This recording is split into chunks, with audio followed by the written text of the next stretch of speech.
are Terrassen Cafe. We are the first ever vegan cafe in Hyderabad.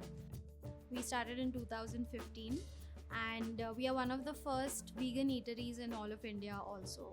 We are a slow food cafe, so everything is made from scratch.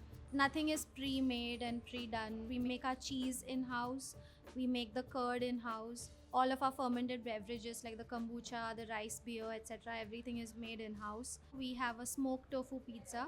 We make our dough with sprouted wheat flour, yeast and salt.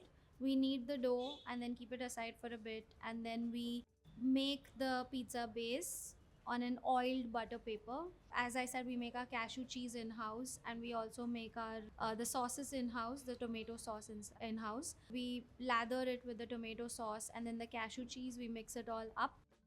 And then we top it with the smoked tofu chopped up mushrooms and basil for seasoning.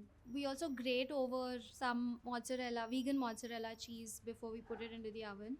And then it goes into the oven for around 4 to 5 minutes at 400 degrees centigrade. And then once it's out, we top it again with basil and oregano, etc. So I love how I can finally have a pizza that has vegan cheese on it. Otherwise, whenever I go to any place and ask for a vegan pizza, they just give me a bland one which has absolutely no cheese. It's just veggies on top of a flatbread. So I really like that they put in the effort to make the pizza here, which is as close to a non-vegan pizza as possible.